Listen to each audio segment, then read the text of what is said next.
So here I am, Andrew Gibbons. It says here in conversation with Rebecca Norton, and I'm going to hand straight over to Rebecca with this day's topic being, what are the essential coaching skills, the things that we absolutely need to do well to call ourselves a half-decent coach? So Rebecca, over to you straight away. Hi Andrew, yep, thank you. I think this is a great question basically. So as a coach, we have many skills, I would hope, as being a good coach. And I guess one of the main things for me that's really, really important is the ability to build rapport with my clients. That is really vital. Yep. If I don't have that rapport with my clients, then we're not going to get very far. And I suppose that's linked to sort of the trust thing, but also there's that chemistry in a way, in terms of we feel like we can get on with each other. Yeah, so you've got to have that sort of rapport building, and being able to do that quickly is very important as well. Otherwise, you don't get past the first hurdle. Basically, is what I found with that one. Right, you got me scribbling words here, which I didn't think I'd be doing, so I've scribbled a few words down there. So let's dig into this word rapport, because I think we both know what it means. We certainly feel comfortable using it. What do you think rapport is all about? What does building rapport involve? Being able to create that authentic connection with another person in a very genuine way, is finding something that being able to communicate on the same level, possibly as well, or on the same wavelength. I think that's part of it. Making the other person feel comfortable in your presence, and being able to, they need to be able to feel like they can open up and be honest with you as a coach. That is vital. And I always say to my clients, you know, that coaching is such a personal journey. It's really important that you feel comfortable with me and I feel comfortable with you. And, you know, and if that's not right, then please feel free to go with somebody else, because for me, we're not going to get very far unless we have got that level of rapport right from the start, really. And as you say, that needs to be done quickly, because you can't say, well, you know, we need to build rapport, so we'll do that in about 4 months. That isn't going to happen. No. Rapport is a platform, absolutely fundamental issue, so it must be tackled early on. And yeah, I absolutely buy what you're saying when you use the word quickly, and I think we are not for a moment saying superficially, because it's got to be done both quickly and thoroughly. Yeah, it's got to feel genuine, because I think otherwise the other person will pick that up. You know, if you've got that genuine connection with another person, there's a certain energy about it. For me, rapport is linked to energy. Do we bounce off each other in a really good way? Do I feel energized working with this person? You know, and I want them to feel energized when they're working with me. So for me, rapport is a little bit about that energy creation and that sort of spark almost when you're working with somebody. I wrote your word chemistry down because, yes, it's so important. And of course, these are hard things to judge early on, because you might get it wrong. You might think, hey, Rebecca Norton, we really get on, and you find you don't. And you might think, oh, that Rebecca Norton, I'm just not on her wavelength. Then you find you do. So it's never an absolute thing, is it? And it's something which to a degree evolves, but you can get a measure of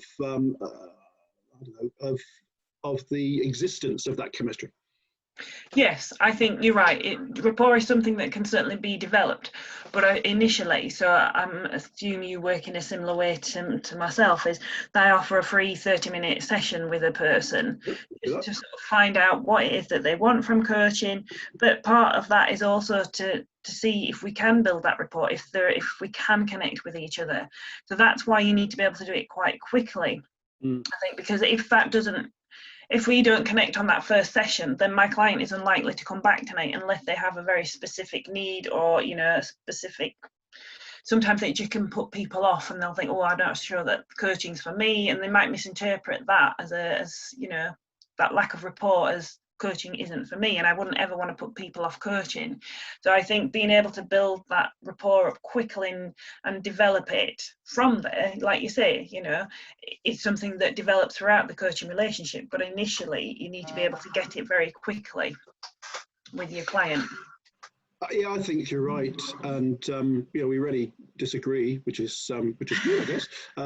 It's making me think of when that hasn't happened, because I've met people. I like to meet people face to face, Yeah. and that's not always possible at this present time. Speaking as we are in the early part of August during a major pandemic, I remember travelling to Slough from Gloucester, for instance, to see somebody at the bus station cafe there, and various other things. And there's times when I thought, nah, this isn't going to work. You sit down with someone, and straight away that chemistry doesn't exist. Not everyone's likable. And no way, let's not kid ourselves. It's not a one-way process. So people have rejected me, and I've rejected people. And then if there's a feeling that the rapport can't be created, what do you do then? Well, I find you just got to bail out and say, this isn't going to work between us. And not everyone likes to hear that message. Yeah, I think you have to be open and honest about that. And I think certainly for me, when I was first starting out in this business, that's a really difficult thing, and I think you learn the hard way. I've certainly learned the hard way, and probably had one or two clients who, in hindsight, I would have been better saying, I don't think I'm the right coach for you. Yep. Not necessarily saying you're not the right client for me, but I'm not the right coach for you. But it can be that, Rebecca. It can be, even though you might not be so forthright, it might be, actually, I think you're a bit of a prat. Yeah, so I'm just very polite in that way, and I might just say to them, I don't think I'm the right coach for you. Okay. So I remember I have had a client where it just felt quite awkward at times, and I just don't feel that we made as much progress as what we could have done. So in hindsight, I should have picked up on that sooner, and have the confidence to say, actually, I don't think this is going to work for either of us. The client that didn't become a client that I'm thinking of, that I thought was a bit of a prat, pushed me on it. And so, yeah, I did what you're saying. I really don't think that this is going to work between us. But he pushed me on it. Well, why do you think that is? And, because he thought it would. And so I had to come pretty close to saying, well, actually, mate, I think you're a bit of a prat. And we have to bear that in mind, because if that's what we're feeling towards a client, then we're not going to be a very good coach for them, because we're not necessarily going to be able to have that. Obviously, everybody has judgments and what have you, but as coaches, we do learn to try and be neutral about things. And I think if we have such a strong feeling towards a person of dislike, then that's going to be very difficult. Yeah, absolutely. And I didn't dislike him. I just thought that. I mean, I don't want to get personal about this, and I certainly won't mention his name. And I didn't. You're right. It's about connection, isn't it? I mean, there's times you can sit down with someone, and within 15 minutes, you think, "Yeah, we can work together. You're my sort of person. You're into this. You've got issues you want to work upon. You're prepared to explore that with someone in a challenging way. Bingo, this is great." You don't always get that. And then what do you do when it doesn't happen? You get out of it in a way which is polite, professional, and non-insulting. And there was all of those things, by the way. And I did manage to shake him off. But equally, it can happen the other way. If you'll come away from me thinking, God, that Andrew Gibbons, he's a bit of a prat. So I'm just going to say, well, I don't think there's a work between us. And you left thinking, he probably thinks I'm a bit of a prat. So yeah, let's park this. I don't want to get this personal. I've left it all behind. I don't need therapy on this. I'm completely thrilled up to rejection. So rapport, I do it early, do it thoroughly, and be prepared to revise it, review it, and keep it as a dynamic thing. So, okay, that's got a tick in a box. Rapport. What else? You mentioned a few already. Do you want to pick any of those out? I mean, these are the skills of a coach. These are unusual skills. These are not things you typically see. Let's be absolutely honest, in my humble opinion, at least, in the workplace. I think one of the main things, and this is probably what a lot of people feel that they do have, is listening skills. But actually, how often do you really feel heard in today's busy world, where there is so much going on? And I know for a fact that some of my clients have really valued that time and space just to feel really listened to.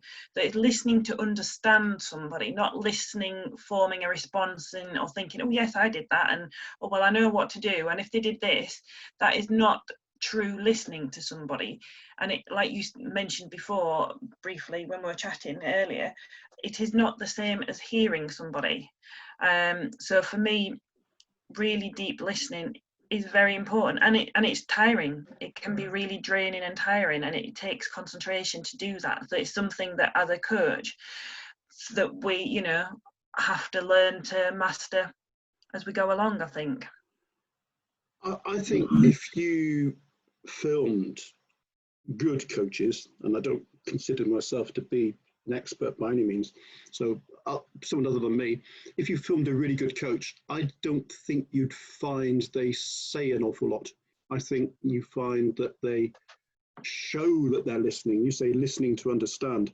I think you'll see them showing not just by their silence, because it isn't about silence, and it's not just the head noddy, grunty stuff that is very, very superficial.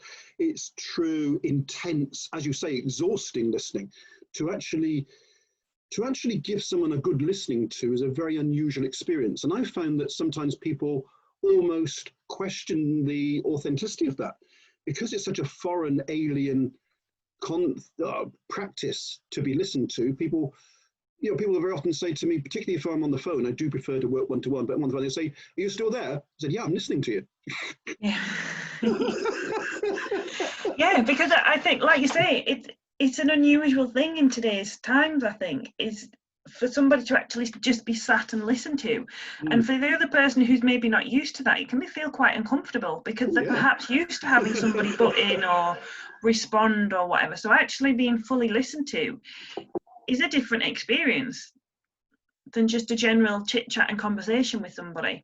And you were sort of saying how we can demonstrate that we're listening to it, and it was really interesting. I can't remember which TED talk it was now, but I was listening to somebody, and she was talking about, you know, how you sort of demonstrate all the classic signs that you're listening, with the head nodding and the ahhing. And she said the thing is, if you're genuinely listening, you don't need to do any of those, because the person knows you're listening. And I thought that's such a great point. You know, we don't have to pretend or show that we're listening, because we are listening. And I think one of the ways that we can show that we're listening is actually asking pertinent questions. Precisely. Which, you know, and we can come on to that in a little while, because I think that's another skill. But listening and really deeply, actively listening is different to just normal conversations and you know, everyday listening. If I've got a listening model that sticks in my mind the best, because I do like mental models. Yep, I've read Peter Senge's book, Fifth Discipline. A mental model I like around listening is the wait model. Why am I talking? Why am I talking? And I think if we ask ourselves that question mentally, there are very often bad answers to that in a coaching context. I'm talking because I think what I say is more important than what the learner, the client, should be saying. I'm talking because I feel this is how I project my authority. I know these things, so I've got to say this.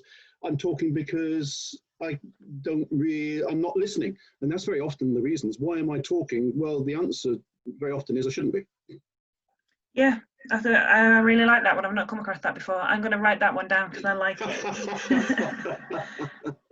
Because, yeah, is there a really good reason for you interjecting at that point? You know, and I know you mentioned briefly before about silence as well, and that's a skill as a coach, is knowing when to be silent.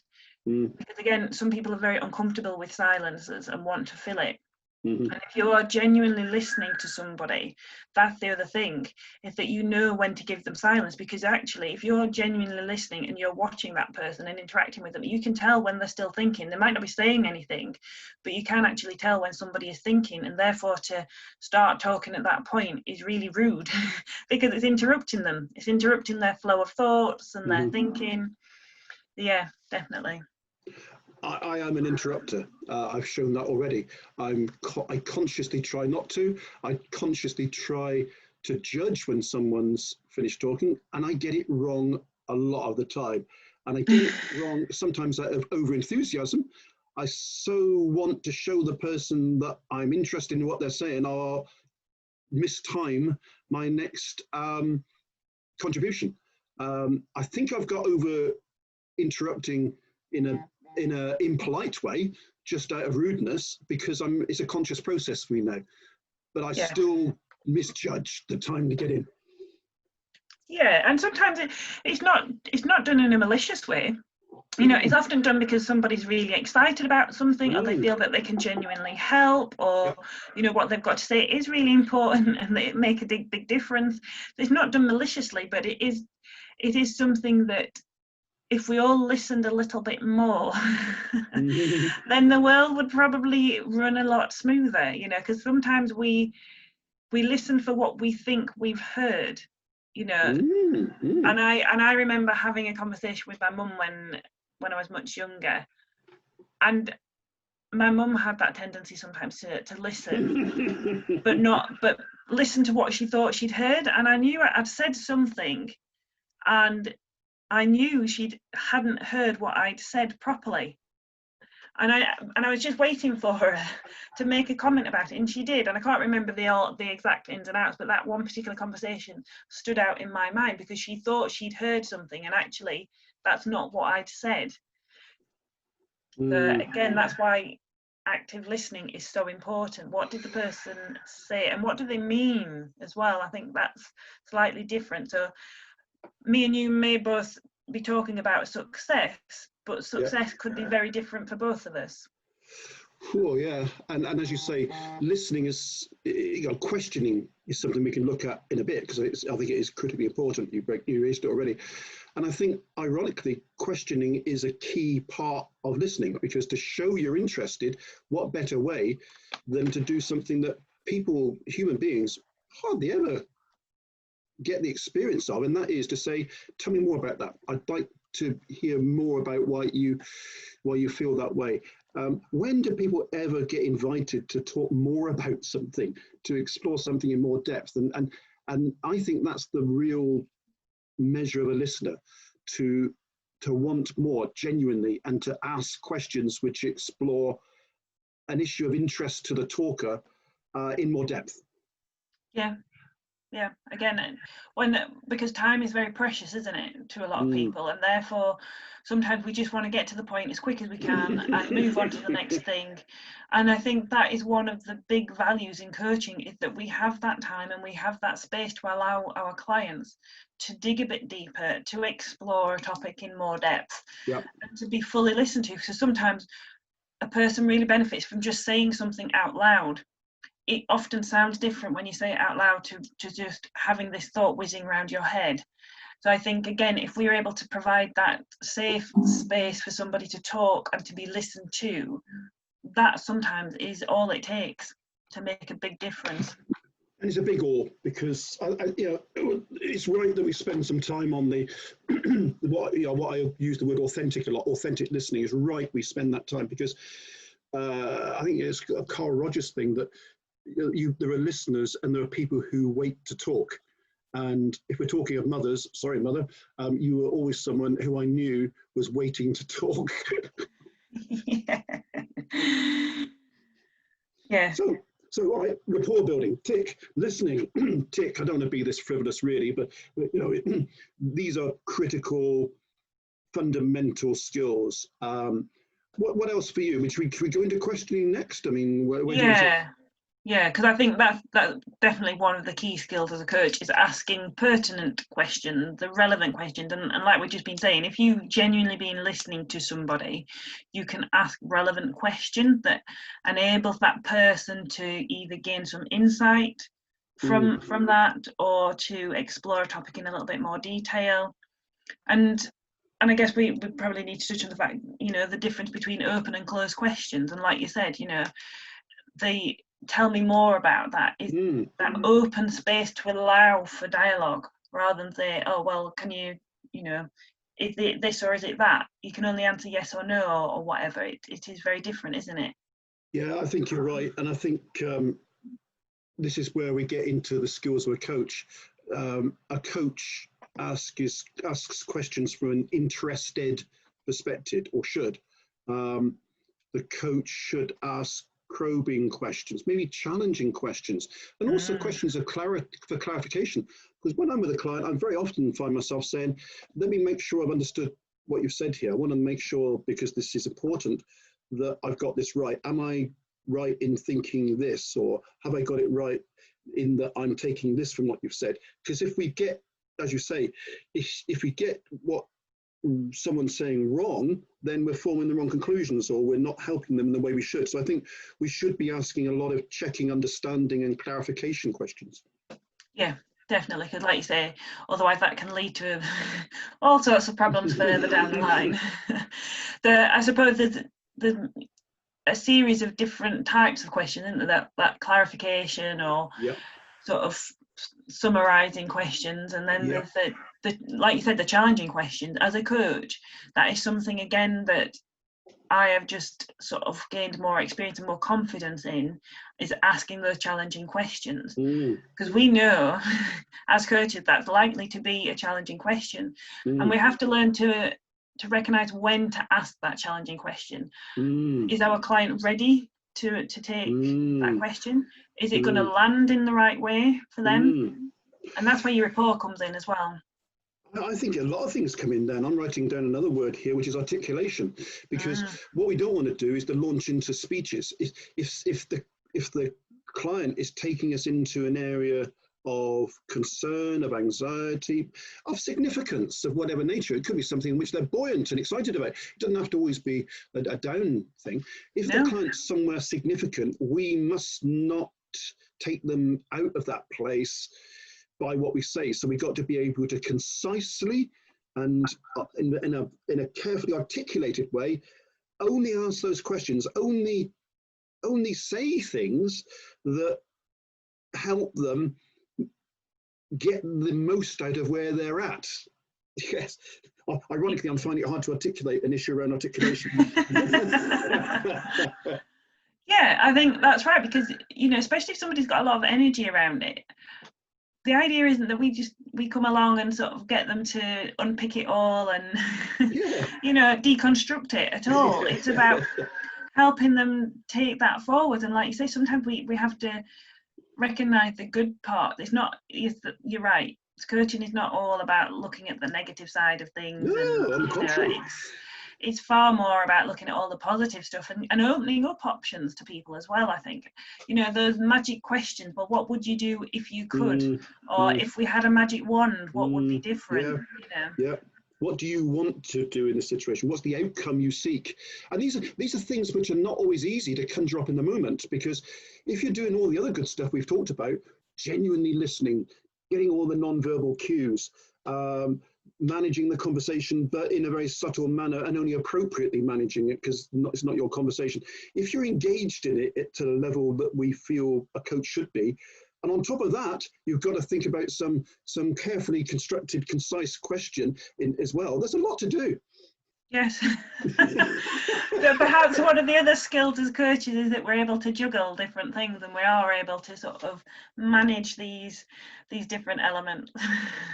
Well, it's a tricky process. I think we can congratulate those of us that consider it to be being done reasonably well, that we are doing something difficult well, because it is difficult. It's a hard thing to do well.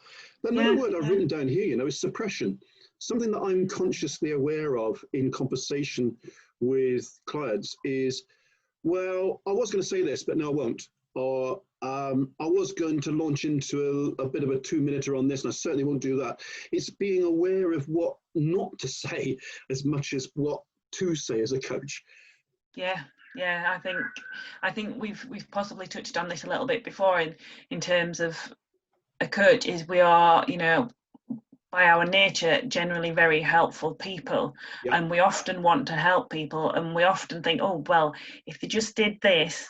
But that's something that as a coach you have to really learn to suppress and not jump in, you know. So yeah, I definitely agree with that. It's something that you've got to be very mindful of, is actually, and I suppose, you know, that why am I talking thing, is this genuinely going to help my clients? Absolutely. Yeah. I think that's a question we should ask ourselves constantly. I really do. And you can lose the momentum, you can lose the energy in a conversation with a client if you say something inappropriate or say something that takes too long. I very often come away from a client conversation, and when I write up my notes afterwards, or when I think it through with myself, I'm mindful of what I didn't do and what I didn't say, and I replay that in my mind, and I usually come to the conclusion that I was right in not saying things, and that's good because I recognize to do too much unhelpful intervention. Yes, yeah, definitely. And I think, going back to the questioning slightly, that if we ask an inappropriate question or we time it badly, then that can really stop the flow of things. So learning not to respond at certain times is sometimes the best thing to do. And rather than just jumping in, again, it comes down to that silence, being comfortable with silence. So rather than jumping in, we give them a bit more space, and actually that's the nugget that we've been looking for, that they've been looking for, that comes out because we've given them the space to do that. I think so. I do. It's not our conversation, it's their conversation.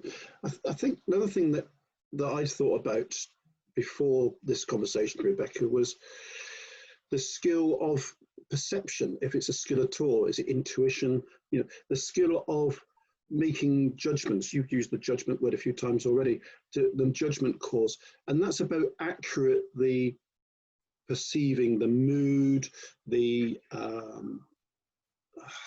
feelings, what's going on for the client at that time. Being able to judge that well can influence how we go about that conversation. Yeah, I think it, like you say, you've touched on a few things there. It's being able to tell if that client is in a good space that day.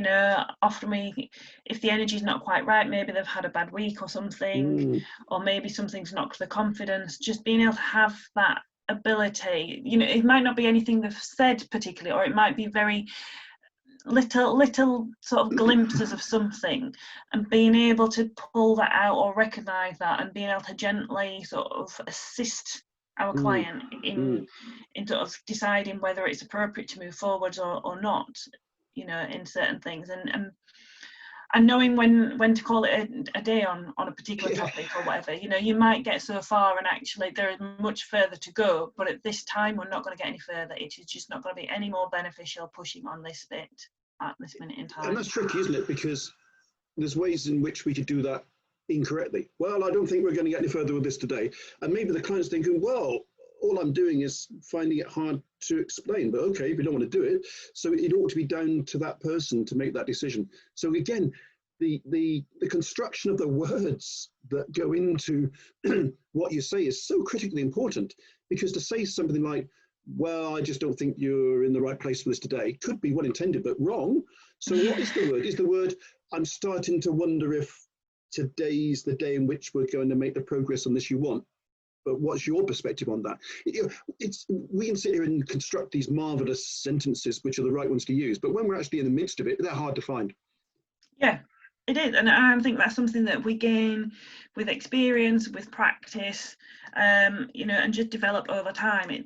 And because the more you experience it, the easier it becomes to recognize it or to do something with it or whatever.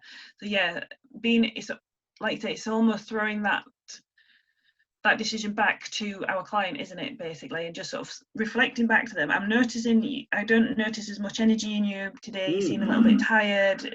What would be the best thing for you to work on today, or how do we make the most of this session today? Yeah, absolutely.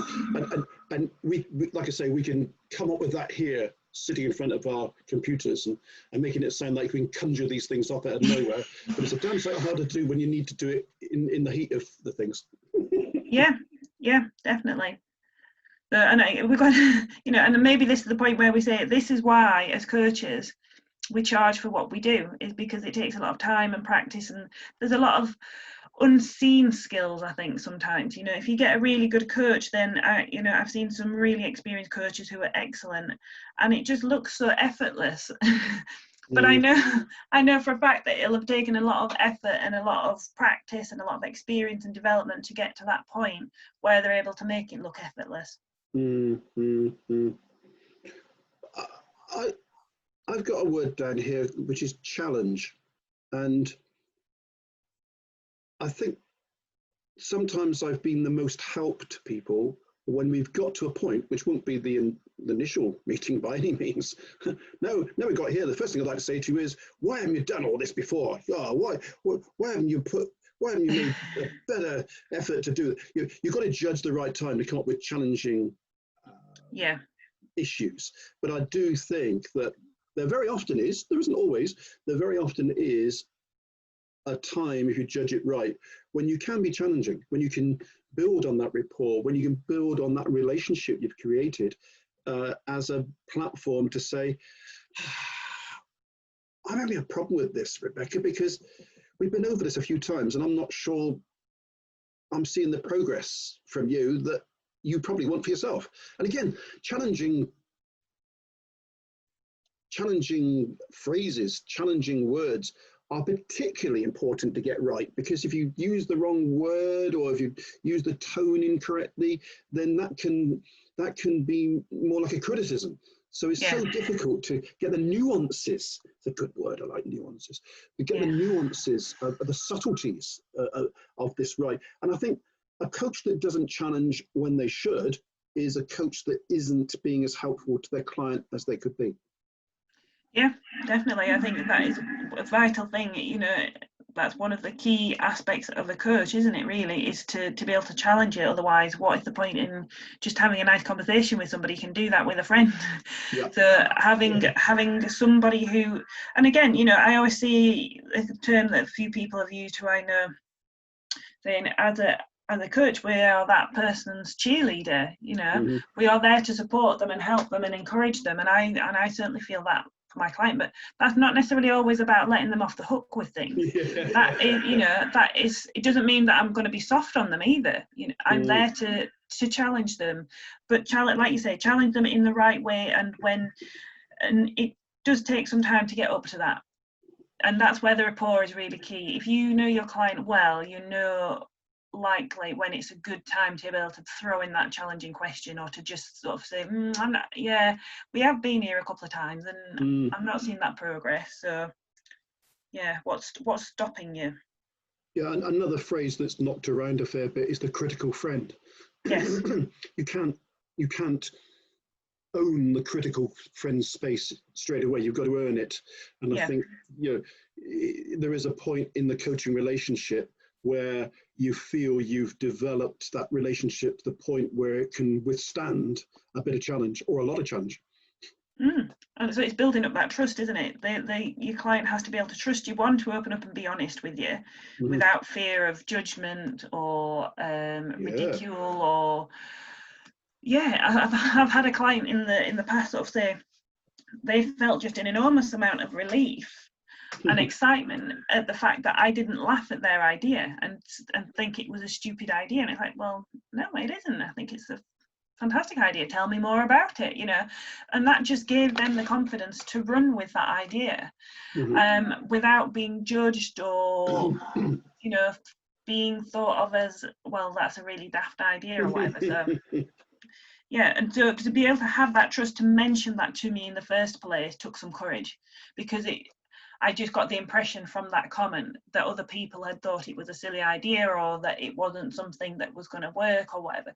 So being able to have the courage to mention that to me in a genuine way is a really good sign, I think. Yeah, I agree. And I think a lot of what we're currently discussing, the challenge thing, the developing the relational thing, is about values. And I've found that where my personal values, whatever they might be, whether they're within the context of coaching or more broadly, and the clients, and that only becomes clear sometimes as the relationship develops. You might become aware of the client's beliefs, values, points of view on all sorts of things which clash and conflict with your own. And it's about appropriately parking that and saying, okay, well, that's a view that I don't take, but that really doesn't impact on this. Because as the relationship develops, you become more aware of the whole person, how they feel about all sorts of things, which could, like I say, conflict with or have affinity with your own points of view. Sometimes we get too cozy, I think. Sometimes we can find that we're working with someone who we get on with too easily, or that we don't have any conflicts or tensions with whatsoever. Yeah, it's having that that balance, isn't it, really? Because I think then sometimes you can lose that professional boundary, not in a particularly negative way, but it's not necessarily very helpful then either. I think having that professional boundary is still really important and useful to have, because it allows for that interaction on a different basis almost. So yeah, I do get that. I'm just thinking about this now. Yeah, and there are times when I think I need to remind myself I'm not their therapist. Yes. Yes, and that's where we need to be aware, isn't it, of our own skills and our own limitations. Yeah, true. In terms of that, and I think it was something that you mentioned before, and I just thought of it as you were talking about it, is actually being present enough in the moment to recognise when we are experiencing an emotion towards something. So like I say, if that, I'm feeling that I'm starting to make a judgment about this, I need to just be mindful of this and try and let go of that. So I think sometimes it's just that self-awareness in the moment about this is triggering something in me as a coach. I need to take a step back from this, or I need to detach from this. Is really important as well. Yeah, I think that's true. You never know when that's going to happen, and you can't anticipate it. It tends to pop out unexpectedly. I guess what's coming through from me, from the value of interacting on this, because we all think these thoughts, and I think them often enough, but the value of interacting and articulating them is so strong. And I think what this is really sort of as a meta thing, as a all-encompassing thing, is that there's a heck of a lot of skills around coaching which are just very distinct and different from those we typically see in the workplace. Yeah, there's a more subtlety about them, I think. They're not necessarily as tangible as some of the practical skills are, and it does take time to develop them. And it's not, I think you have to, they're not necessarily easy things to be taught by someone else. I think you have to learn them yourself, often through experience and often through learning the hard way when things maybe don't go as well as what you want them to. Yeah, I think so, because at one level you could say, yeah, listening, we see that in the workplace. Yeah, questioning, people do that in the workplace. Yeah, silence, yeah, every now and again. But not to the degree, not to the conscious, deliberate, authentic, I'll use that word again, way. If only people listened as intently to each other in a meeting, in the workplace, as we try to do in a client coaching context, I think meetings would go better. If only people ask interested questions in, for instance, but not exclusively meetings, I think those meetings would run better. We just don't see, I think, this level of conscious, deliberate use of key skills as often in a more general context.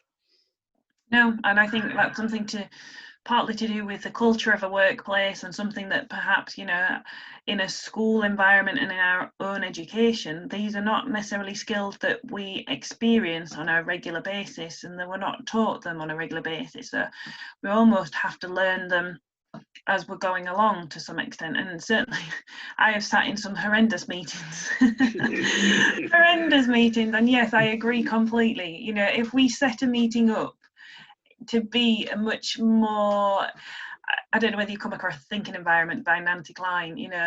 I love that work, and I think that my education tutor, she was a massive Thinking Environment fan, and she would conduct her lessons very much so. We would certainly start the day off in a thinking environment, and having experienced that, going into meetings that weren't that was really, really uncomfortable, and so I found that an incredibly empowering experience to have, to feel listened to give everybody the right space, and it developed so much more positive outcomes from it as well.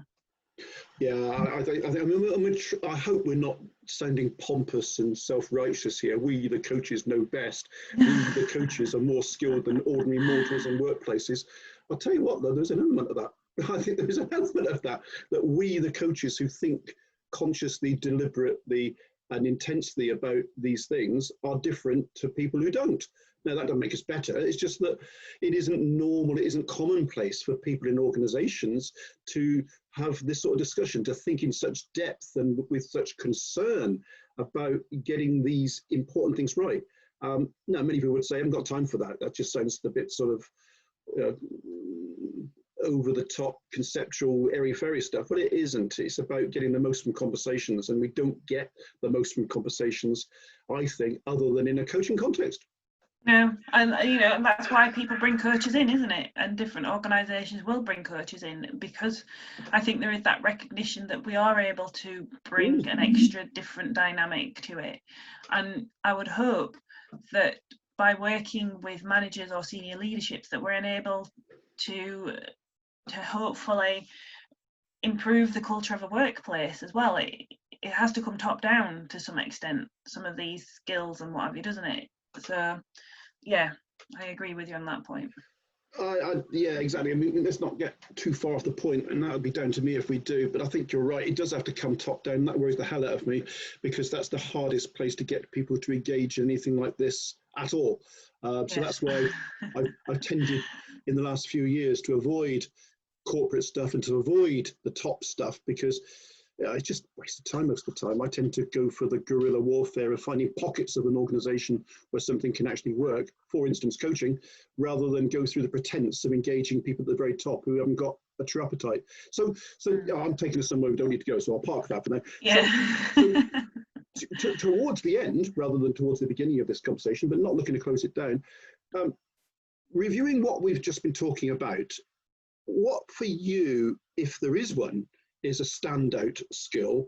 And also, and I shouldn't ask two questions at the same time, what for you is a skill of coaching you recognize you're consciously working upon? What's the standout skill? What's the skill that you're working on most explicitly? Oh, good questions. If there is a standout skill, there might not be.